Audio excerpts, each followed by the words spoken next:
You want the impossible. I will. And I'll return. I promise. Then I am a Jedi.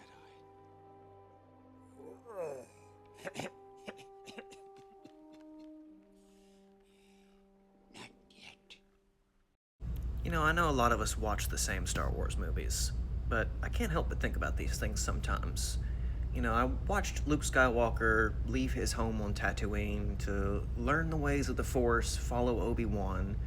He learned a few things from Obi-Wan, like how to use a lightsaber and how to touch the Force slightly. And then Obi-Wan dies, and Luke doesn't really learn anything. And then we get to Empire Strikes Back, and, well, in Empire Strikes Back, he meets Yoda. And Yoda tries to teach him things, but Luke is really closed off to Yoda and isn't really understanding or learning well from him, and ends up bailing on his training because he has a Force vision to go save his friends. And well, by Return of the Jedi, he basically boldly assumes that he is already a Jedi in front of Yoda, and Yoda's like, yeah, nah bro, you're not a Jedi. I mean, it's kind of funny to think about it. Obi-Wan really didn't prepare Luke for a whole lot. He just gave him the light basics on the subject. And Yoda tried to teach him, but he didn't want to learn from Yoda. And so they kind of just sent him off to face Vader, hoping he would survive, wishing he wouldn't and would stay and learn, but he was arrogant.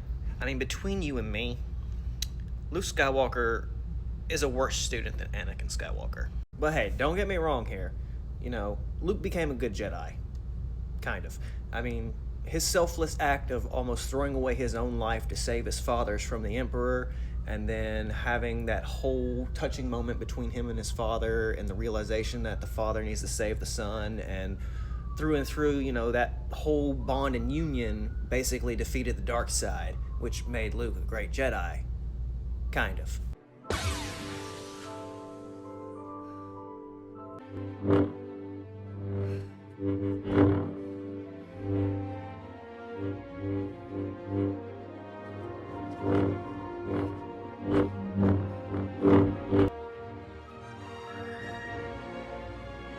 So here we are again, where I'm telling you guys that this criticism just isn't valid and doesn't make sense to me about how Rey is a Mary Sue or very inferior to other candidates out there upon being a Jedi Knight. Now, I've watched Star Wars plenty of times to pick up on these little basic lessons on how Luke was an eager student but unwilling to accept reality, and ultimately having to find a newer way to overcome his enemies, where we have Rey, who was not very eager to accept reality, and then ultimately putting all of that aside to try to be the student, and ultimately getting rejected by the teacher. Very interesting philosophies and ideologies that actually show up a lot in history, of course, and other places in different literatures and stuff. Is Luke Skywalker an amazing Jedi? Absolutely. He managed to take out the one guy who basically toppled the entire Jedi Order, Darth Vader. And then, through the compassion of his father, and through his spirit of wanting to be a true Jedi, he got an assist takeout on Sidious. I guess that makes sense, because he really didn't defeat Sidious. His father did, and it's an assist. Is Rey a Mary Sue? Absolutely not. She earned this just like every other Jedi who's walked the path before her. Sure, she was not really acceptant to the awakening powers of it, but I mean, hey, some people wouldn't be in this galaxy. I mean, Anakin was eagerly excited to become a Jedi, Luke was eagerly excited to become a Jedi, but it only makes sense for somebody to not eagerly be excited about things that happen to them.